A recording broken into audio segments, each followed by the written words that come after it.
The clock just reset on the Middle East, and this time nobody is pretending it did not happen. On a night that most of the world was watching something else entirely, Iran did something that no regional power has done in decades of calculated provocation and careful restraint.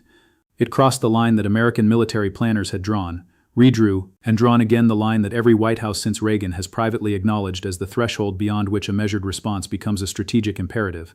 Not a choice, a requirement, because when that line moves, everything else moves with it.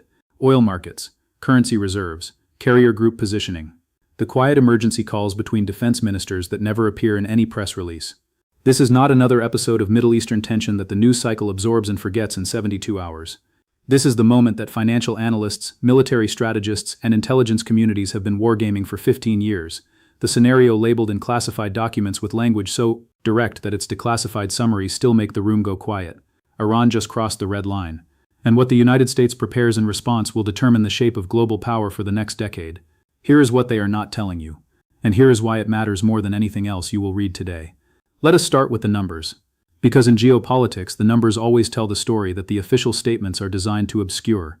Iran's missile arsenal as of this moment represents the largest and most sophisticated ballistic and cruise missile inventory of any non-nuclear power in the world. Over 3,000 ballistic missiles of varying ranges, hypersonic glide vehicles, whose terminal velocity makes current Patriot intercept calculations obsolete.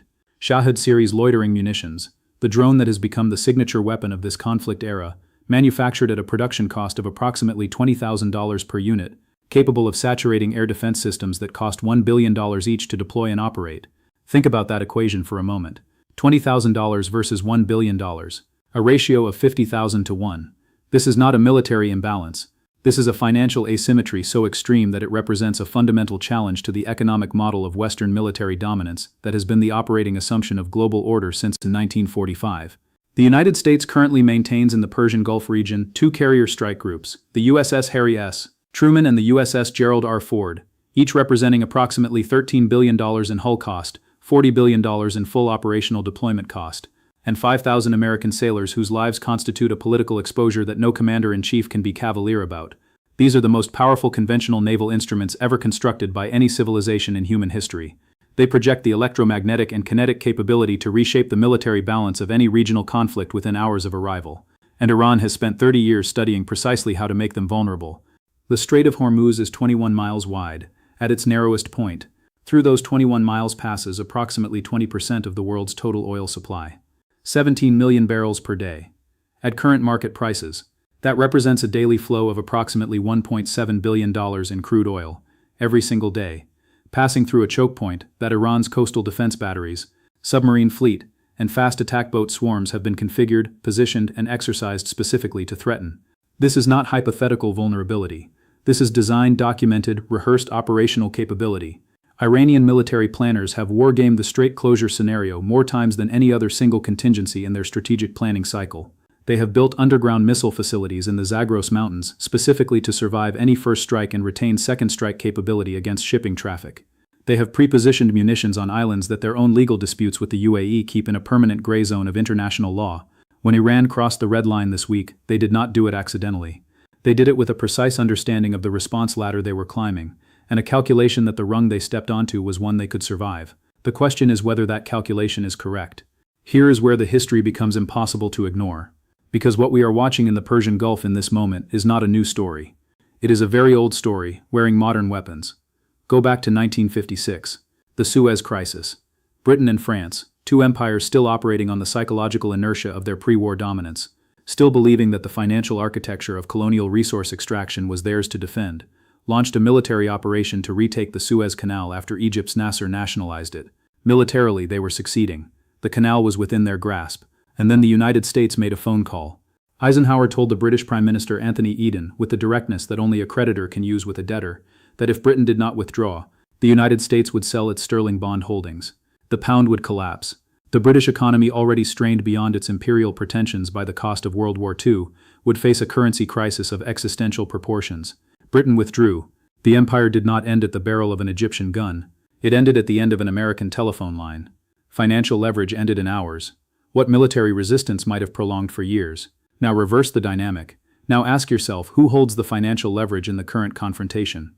The United States is carrying $34 trillion in national debt.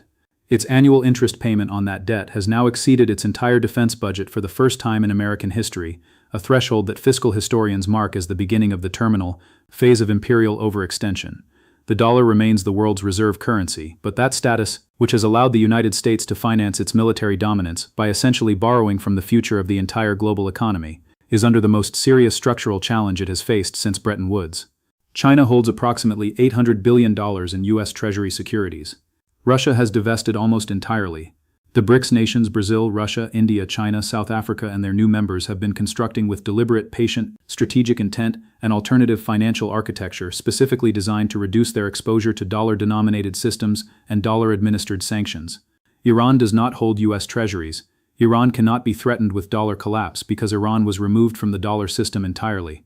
Iran has already paid the maximum financial price that the American sanctions architecture can impose, and it is still here, still armed, still capable, still crossing red lines.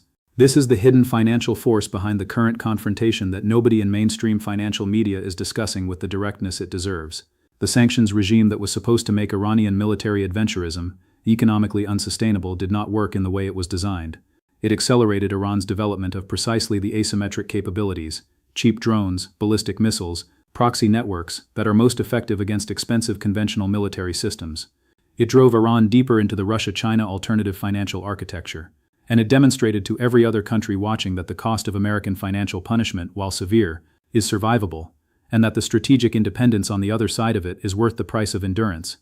Empires have always faced this moment, the moment when the financial cost of maintaining the military dominance that protects the financial architecture that funds the military dominance becomes self-defeating.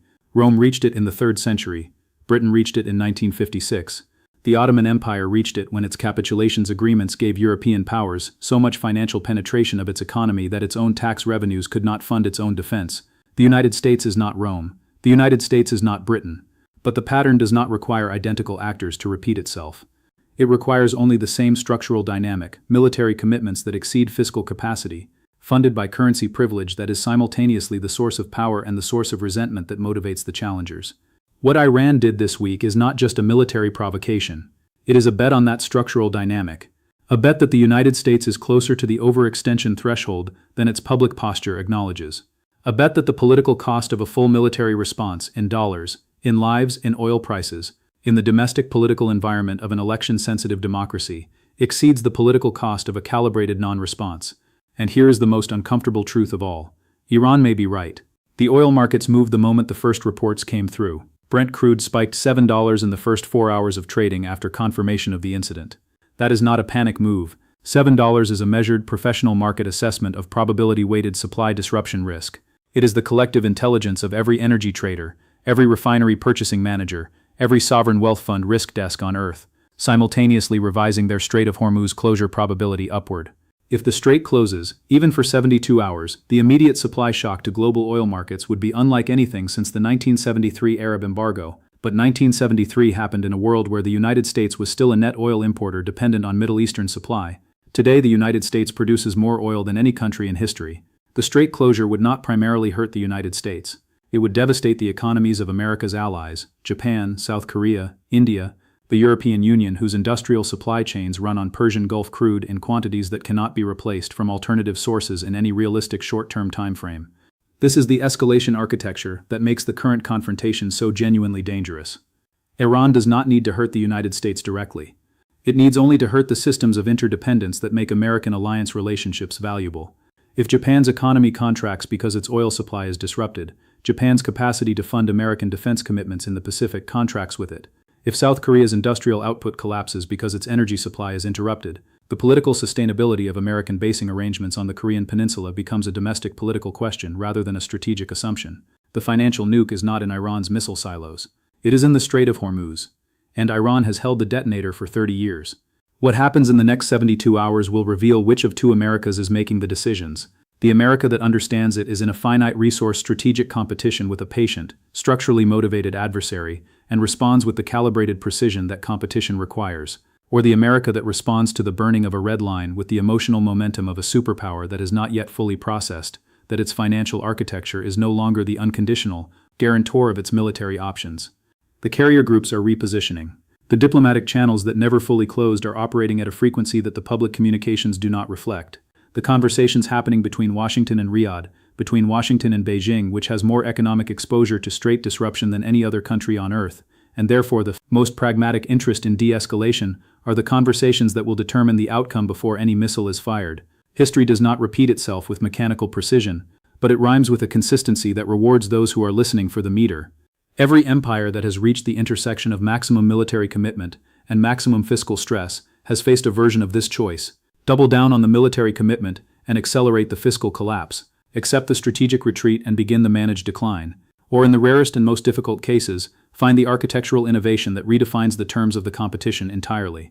The United States has done that before. Bretton Woods was that innovation in 1944. The petrodollar arrangement was that innovation in 1974. Both bought decades of extended dominance by changing the rules of the financial game at a moment when the old rules were becoming unsustainable. The question is whether the institutional capacity, the political will, and the strategic imagination to attempt that kind of architectural innovation exists in Washington right now, at this moment.